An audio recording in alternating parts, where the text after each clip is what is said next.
So namaskar students, I hope you all are well.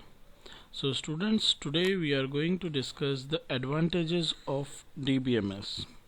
Okay, so we have seen that the DBMS is a software which is responsible to store the data in the form of tables. So now some key features of DBMS is given here. The first advantage of DBMS is which it is provide the user with efficient and reliable method of data retrieval. Data retrieval मतलब होता है बच्चों data को gate करना. भाई बच्चों, आप लोगों ने लॉट ऑफ डेटा को डेटाबेस में स्टोर तो कर दिया, लेकिन आपको सिर्फ सर्टेन और स्पेसिफिक पार्ट ऑफ डेटा ही देखना है, और वो भी विदाउट टाइम वेस्ट. तो उसके लिए आप DBMS को यूज़ करते हैं. ठीक है, DBMS जो है आपको रिलायबल का मतलब होता है बच्चों एफिशिएंट और in short period of time consistent और करेक्ट डेटा को डिलीवर करना, डेटा रिट्रीवल कहलाता है. Okay, it facilitate the reduction of data redundancy. Data redundancy मतलब डुप्लीकेशन ऑफ डेटा, जिससे कि multiple copies of same data नहीं होती है. यानी डेटा को डुप्लीकेट होने से, किसी भी डेटाबेस में डेटा को डुप्लीकेट होने से बचाता है ये DBMS आपको. इसका मेन फीचर डेटा को डुप्लीकेशन होने से रोकना ही है. ठीक है, अब आप बोलोगे सर डेटा को डुप्लीकेट अगर हो भी जाता है तो उससे क्या फ़र्क पड़ता है.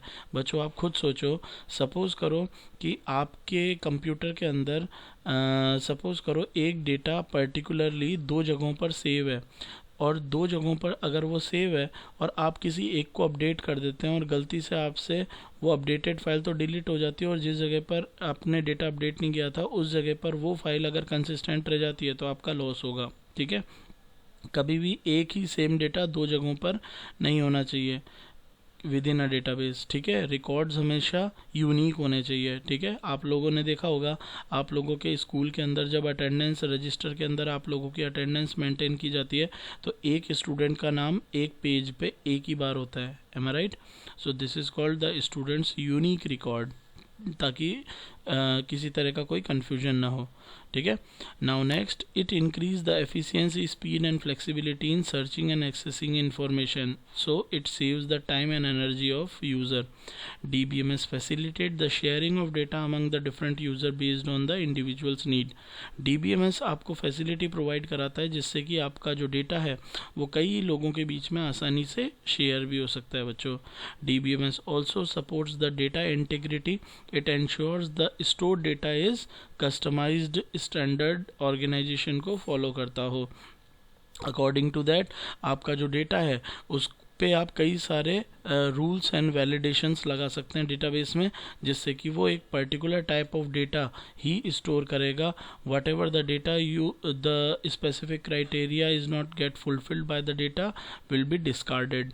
यानी एक पर्टिकुलर टाइप के डेटा को ही वो स्टोर करेगा, और अगर उस पर्टिकुलर रूल्स एंड रेगुलेशन को डेटा फॉलो नहीं करेगा तो वो डेटा स्टोर नहीं होगा. जैसे आप लोगों ने देखा होगा बच्चों, कई बार ऑनलाइन अपन फॉर्म भरते हैं तो उस जगह पर लिखा रहता है एंटर योर नेम.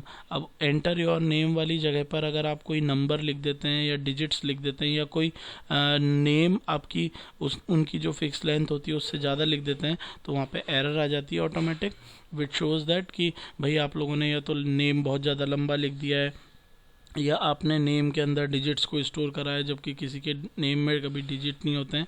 तो इस तरह के जो वैलिडेशन चेक्स होते हैं आप वो डेटाबेस में लगा सकते हो. तो बच्चों चलिए आज हम स्टार्ट करते हैं हमारा माइक्रोसॉफ्ट एक्सेस. ठीक है बच्चों, Microsoft Access is a RDBMS software. Microsoft Access is a most popular and powerful RDBMS software जो कि डेटा को टेबुलर वे में स्टोर करता है. ठीक है बच्चों, ये ग्राफिकल यूज़र इंटरफेस प्रोवाइड कराता है यूज़र को, जिससे कि डेटा आसानी से यूज़र स्टोर कर सके. भाई मार्केट में माइक्रोसॉफ्ट एक्सेस के अलावा MySQL, Oracle, such kind of databases are also be available. But why the people are using Microsoft Access? Because it is very reliable and it has graphical user interface, GUI. GUI stands for graphical user interface, जिसमें कि user को आसानी से interact करने में मदद मिलती है डेटाबेस से. जबकि Oracle, दैट आपका DB2, आपका ये जो MySQL है बच्चों, ये CGI हैं। CGI stands for console graphic interface हैं, जिनके ऊपर आपको किसी भी एक पर्टिकुलर कमांड को चलाने के लिए आपको क्या करना पड़ता है, उसके कमांड्स याद करने पड़ते हैं। और अगर आपने कमांड्स को प्रॉपरली लिखा है तब तो आपका वो वर्क हो जाएगा, और अगर आपने कमांड्स को प्रॉपरली नहीं लिखा तो ऐसी सिचुएशन में इट गिव्स एरर। तो कहने का मतलब ये है कि माइक्रोसॉफ्ट आपको ये फैसिलिटी प्रोवाइड कराता है कि आपको हर चीज़ आइकन्स, पिक्चर्स की फॉर्म में आपकी स्क्रीन पर मिलती है, जिससे आसानी से आप उसको समझने में और उसको इंटरेक्ट करने में आपको आसानी रहती है। MySQL also supports query language बच्चों, जिससे कि आप स्पेसिफिक क्वेरीज को लिखकर अपने स्पेसिफिक डेटा को गेट कर सकते हैं। ओके, यहाँ पर देखिए बच्चों, एक स्टूडेंट इन्फॉर्मेशन टेबल दे रखी है।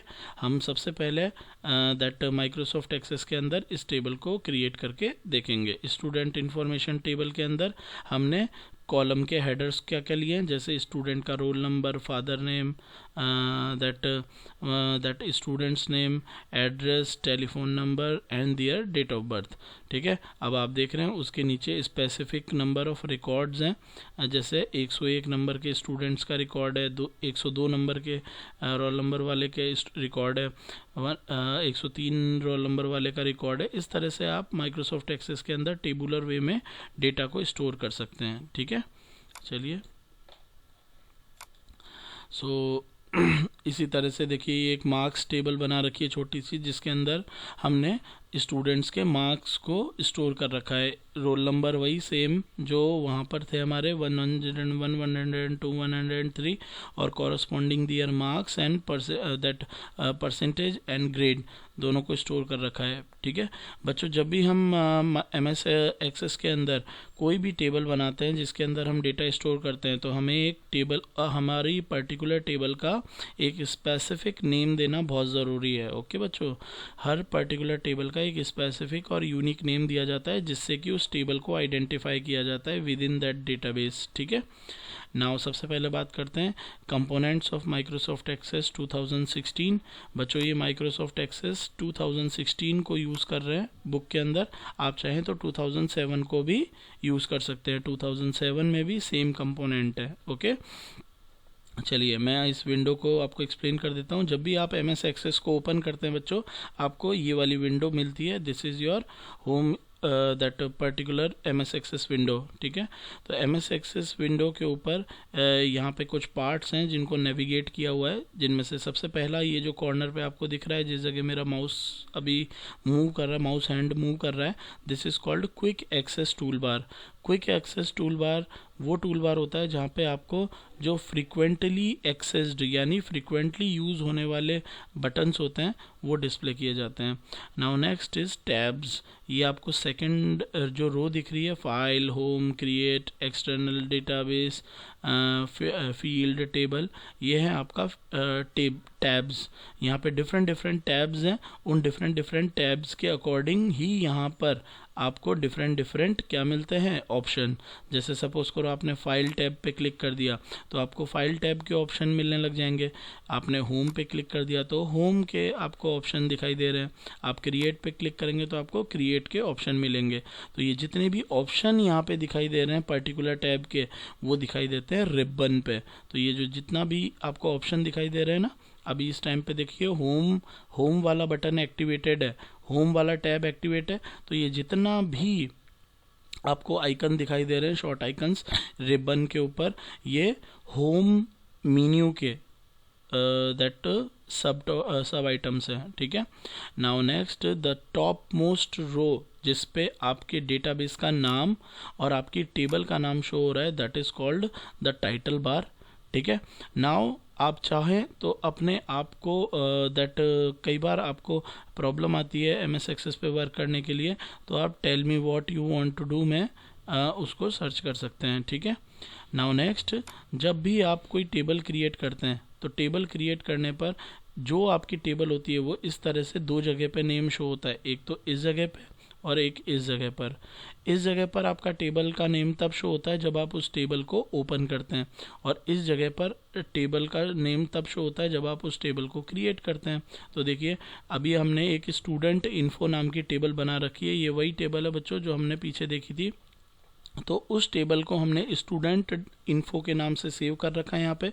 तो गौर से देखिए टेबल का जो नेम है वो यहाँ पर शो हो रहा है टेबल टैब के अंदर, और उस टेबल को जब मैंने डबल क्लिक करके ओपन करा तो वो इस तरह से देखो रो एंड कॉलम की फॉर्म में यहाँ पे डिस्प्ले हो गई। आप इसे वर्किंग एरिया भी बोल सकते हैं बच्चों, ठीक है।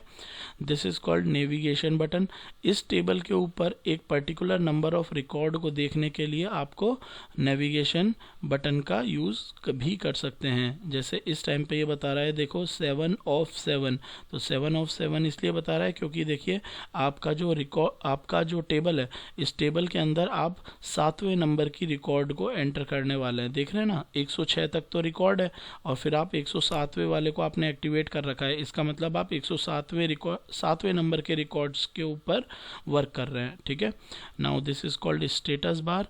ये स्टेटस बार जो होता है वो आपकी जो पर्टिकुलर वर्क कर रहे हैं उसका स्टेटस शो करता है। एंड व्यू बटन आपके डेटाबेस को व्यू करने का काम करता है, या आप ऐसे बोल लो आपको डिफरेंट व्यूज़ प्रोवाइड कराने का काम करता है। ओके बच्चों, इन सबको आप पढ़िएगा एक बार। हमने नेक्स्ट पेज तक इसको पढ़ लिया है, ठीक है। ये मैंने आपको समझा दिया है, एक सेकेंड, ये यहाँ तक, ठीक है, MS एक्सेस के स्टेटस तक, ठीक है बच्चों। तो अब इसके जो नेक्स्ट टॉपिक है वो हमारा आएगा क्रिएशन ऑफ अ डेटाबेस, जो हम नेक्स्ट क्लास में देखेंगे। Okay, thank you.